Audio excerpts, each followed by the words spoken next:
Hello my dear students, आज करने वाले बच्चों हम क्लास 10th की हमारी विज्ञान की वर्कशीट नंबर है बच्चों 68। आज हमारी डेट है बच्चों 14। विद्यार्थी के नाम में आपका नाम आएगा, कक्षा अध्यापक के नाम में आपकी टीचर का। ठीक है बच्चों, तो स्टार्ट करते हैं। जीव जनन कैसे करते हैं। ठीक है बच्चों, तो आज का हमारा टॉपिक है, सबसे पहले हम पढ़ेंगे बच्चों पुरुष प्रजनन तंत्र।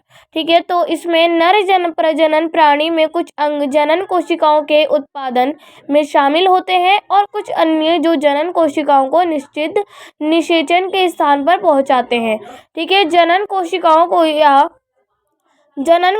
या शुक्राणुओं का निर्माण वृषण जोड़ी में होता है, जो उदर गुहा के बाहर एक पेशीय संरचना में स्थित होते हैं, जिसे अंडकोश कहा जाता है। क्योंकि शुक्राणु के निर्माण के लिए शरीर के सामान्य तापमान की तुलना में 2 से 3 डिग्री सेल्सियस कम तापमान की आवश्यकता होती है। ठीक है बच्चों, जैसा आपको चित्र में दिखाया गया बच्चों, हमें नर प्रजनन तंत्र दिखाया जा रहा है यहाँ पर। जैसे बच्चों यहाँ पर जो है मूत्राशय है, ठीक है, और ये जो है बच्चों ये है मूत्रवाहिनी है, और यहाँ पर बच्चों शुक्रवाहिनी है। ठीक है, और बच्चों ये यीस्ट पुटिका है। ठीक है, और ये जो है बच्चों हमारा स्तंभ ऊतक है। ठीक है, और ये है बच्चों हमारा अंडकोश की थैली होती है बच्चों ये, और बच्चों ये होता है बच्चों हमारा वृषण। ठीक है, तो और यहाँ पर बच्चों हमें जैसे यहाँ पर हमें दिखा रखा है बच्चों मूत्र मार्ग और अभिवृषण और बच्चों शिशन दिखा रखा है। ठीक है, और ये बच्चों हमारा पोस्टेड ग्रंथि। ठीक है बच्चों, अब ये नीचे पढ़ते हैं। वृषण टेस्टोस्टेरोन नामक एक हार्मोन स्रावित करते हैं, जो शुक्राणुओं के उत्पादन के साथ साथ सहायक यौन लक्षणों के लिए जिम्मेदार होता है। शुक्राणु शुक्रवाहिनी के माध्यम से विपरीत होते हैं, जो मूत्राशय से आने वाली ट्यूब के साथ जुड़ जाते हैं।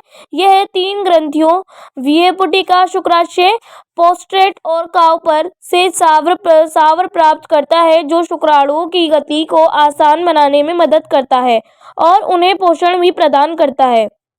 क्योंकि उनके भीतर केवल डीएनए के पैकेज की गुंजाइश होती है। प्रत्येक शुक्राणु की एक पूंछ होती है जो उसे तैरने में मदद करती है, और एक ग्रीवा क्षेत्र जिसमें माइटोकॉन्ड्रिया होते हैं जो तैरने के लिए ऊर्जा प्रदान करते हैं। शुक्राणुओं के साथ इस द्रव को व्रीय कहा जाता है। ठीक है बच्चों, मूत्र मार्ग शुक्राणु और मूत्र दोनों के लिए एक सामान्य मार्ग है। प्रत्येक वृषण प्रतिदिन लाखों शुक्राणुओं का उत्पादन कर सकता है। ठीक है बच्चों, अब यहाँ पर हमें मादा प्रजनन प्राणी के बारे में बताया गया है कि मादा प्रजनन कोशिकाएं या अंडे कुछ हार्मोन जैसे एस्ट्रोजन और प्रोजेस्टेरॉन के साथ अंडाशय जोड़ी में उत्पन्न होते हैं।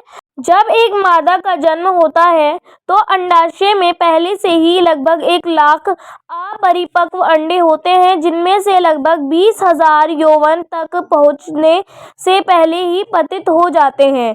ठीक है बच्चों, यौवन की शुरुआत में दोनों में से कोई भी अंडाशय प्रत्येक 28 दिनों के चक्र मासिक धर्म चक्र में एक परिपक्व अंडा फैलोपियन ट्यूब डिंब वाहिनी को छोड़ना शुरू कर देता है। डिंब वाहिनी एक लोचदार बैग जैसी संरचना में एकजुट हो जाती है, जिसे गर्भाशय के रूप में जाना जाता है, जो पेशीय गर्भाशय ग्रीवा के माध्यम से योनि में खुलती है। ठीक है बच्चों, अब यहाँ पर हमें चित्र में बच्चों मादा प्रजनन तंत्र दिखाया गया है, जिसमें बच्चों ये जो हमारी है ये होती है बच्चों योनि, और ये होती है बच्चों हमारी ग्रीवा, और ये होता है बच्चों हमारा गर्भाशय। ठीक है, और ये है बच्चों अंडाशय। ठीक है, और ये होता है अंडवाहिनी। ठीक है बच्चों, जहाँ पर फिलोपियन ट्यूब होती है। ठीक है, संभोग के दौरान शुक्राणु योनि मार्ग से प्रवेश करते हैं और डिंब वाहिनी तक पहुंचने के लिए ऊपर की ओर यात्रा करते हैं। यदि शुक्राणु अंडाणु को निषेचित करते हैं तो एक युग्मनज बनता है, जो डिंब वाहिनी के माध्यम से चलते हुए ब्लास्टुला नामक एक गेंद जैसी संरचना बनाता है। यह ब्लास्टुला बाद में एक भ्रूण बनता है, जो गर्भाशय की परत में प्रत्यारोपित हो जाता है, जिससे गर्भावस्था होती है। यह भ्रूण गर्भाशय की दीवार में प्लेसेंटा नामक डिस्क के आकार के ऊतक के माध्यम से मां के रक्त में पोषण प्राप्त करता है।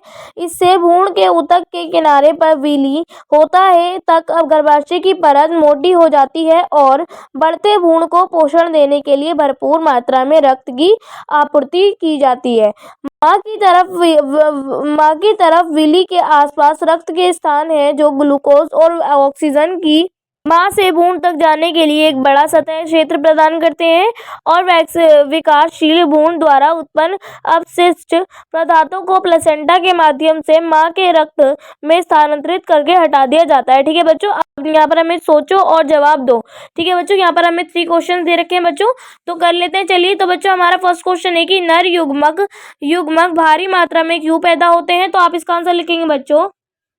नर युग्मक भारी मात्रा में इसलिए पैदा होते हैं क्योंकि प्रत्येक वर्ष प्रतिदिन लाखों की संख्या में शुक्राणु उत्पन्न करते हैं। ठीक है बच्चों, फिर हमारा सेकंड क्वेश्चन है कि आवृत बीजी में निम्न के अनुरूप अंगों को लिखिए। ठीक है बच्चों, पहला शुक्राणु, दूसरा वर्षण, तीसरा अंडाशय, चौथा डिंब।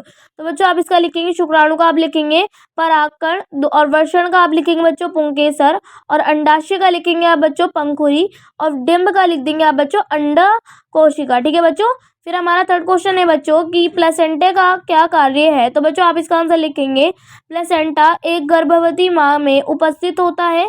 प्लेसेंटा के द्वारा भ्रूण को आवश्यक भोजन, जल एवं वायु आदि पदार्थ उपलब्ध होता है तथा भ्रूण के अपशिष्ट पदार्थ इसी के द्वारा माँ के शरीर में प्रवेश करते हैं, वहां से उत्सर्जन द्वारा बाहर निकल जाते हैं। ठीक है बच्चों, तो बच्चों हमारी वर्कशीट जो यहीं पर कंप्लीट होती है।